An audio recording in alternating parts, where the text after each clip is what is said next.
Okay, all right. So today we're going to talk about the prepositions of place. Donc on va faire un petit peu de grammaire autour des prépositions de lieu. Vous en avez besoin pour parler de direction, pour décrire quelque chose, etc. Let's go.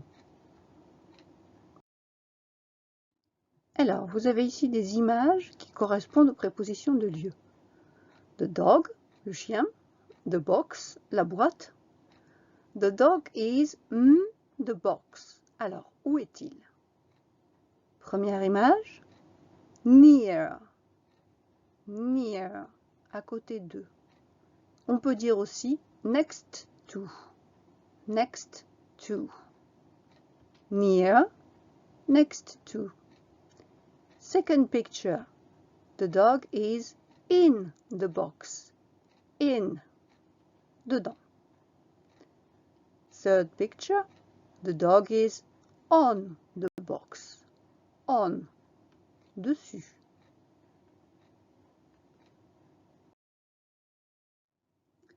On continue.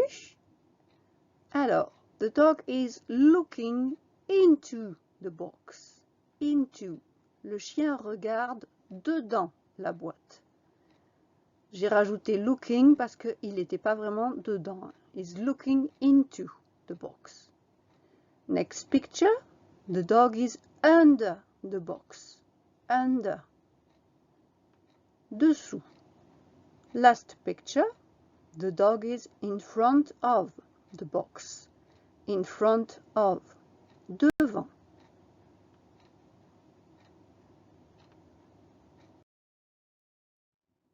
And the dog again. Encore le chien. The dog is between the boxes. Between. Le chien est entre les deux boîtes. Donc là, j'ai changé la fin de la phrase parce qu'il n'y avait plus une boîte, mais deux. The dog is between, ça veut dire entre, between the two boxes. The dog is jumping over the box. Over. Il saute au-dessus de la boîte. And the last picture, the dog is behind the box. Behind. Derrière. Il est derrière la boîte. Ok, on continue. Alors, les colis, ça vous avez l'habitude et souvent c'est même écrit dessus. Up and down. Donc c'est en haut et en bas. Ensuite, on a une voiture, beautiful car, une très belle voiture d'ailleurs. Donc il y a plusieurs clignotants. Donc on va avoir la droite right, la gauche left. Donc right pour la droite, left pour la gauche. Left and right. Et l'autre flèche qui veut dire tout droit, straight ahead. Straight ahead.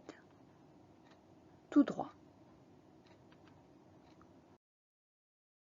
Ok, now. Alors, il y a un escalier. Un escalier, ça va se dire stairs. Des marches en fait. They're going upstairs. Ils montent l'escalier. Upstairs. Et donc, quand ils descendent, they're going downstairs. Downstairs. Vous avez deux voitures qui sont l'une en face de l'autre. The red car is opposite the blue car. En face de, opposite. Et ensuite, la dernière image, le dernier sigle, vous les représentez autour de. Par exemple, tourner autour de, etc.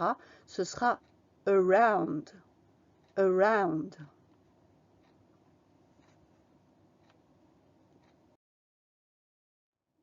Ok, so, let's have a look.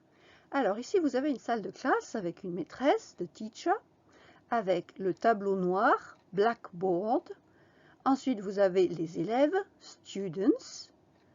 Vous avez une chaise, chair, un bureau, desk. Et quel autre mot peut vous manquer? Je crois que c'est tout. The classroom, c'est la salle de classe.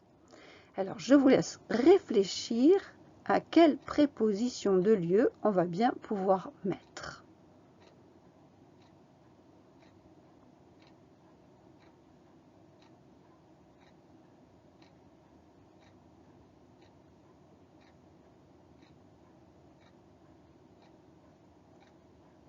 Donc le titre c'est The Classroom. Ensuite on a The teacher is the blackboard. Donc la professeure se trouve le tableau. The blackboard is Ted. Le tableau est Ted, etc. Je vous laisse réfléchir un petit peu avec ceux qu'on a vus auparavant.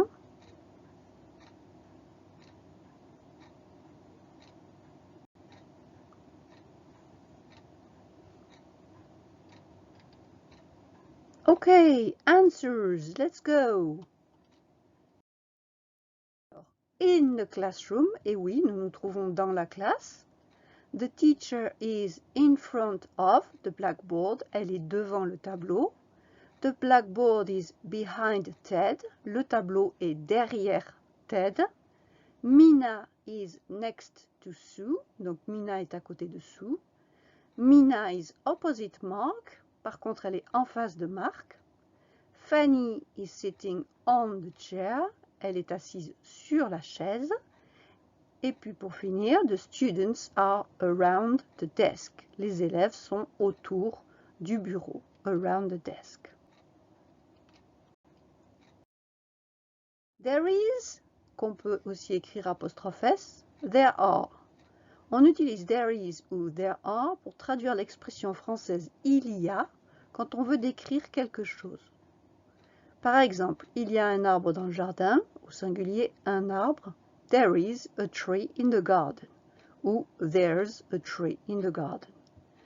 Quand on passe au pluriel, there are trees in the garden. Donc on va utiliser there is ou there are au pluriel pour traduire il y a quand on décrit quelque chose, quand on décrit une scène.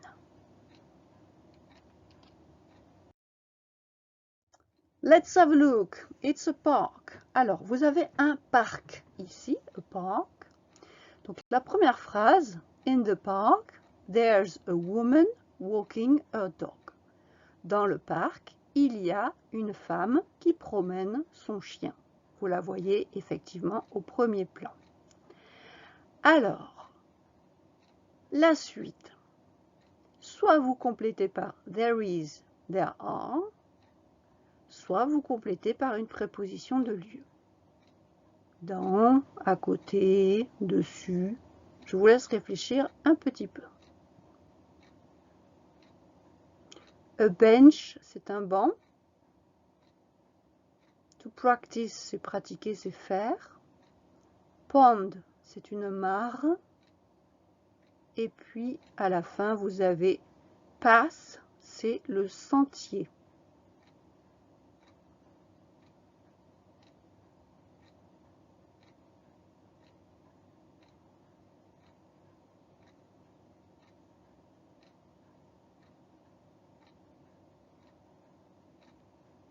Okay, answers. In the park, there's a woman reading a book on a bench. Elle lit un livre sur le banc. Elle est assise sur le banc. There are 3 people. Et oui, il y a 3 personnes qui font des arts martiaux, au fond. 3 personnes, pluriel, there are. Ensuite, there are 4 ducks in the pond. Il y a 4 canards, donc c'est pluriel, there are, dans la mare, in the pond. The little boy is sitting next to his mother. Il est assis à côté de sa mère, next to. Et puis pour finir, there's a fountain in the middle of the path. Il y a une fontaine au milieu du chemin, du sentier. Okay, I hope you like this lesson. See you soon. Bye bye.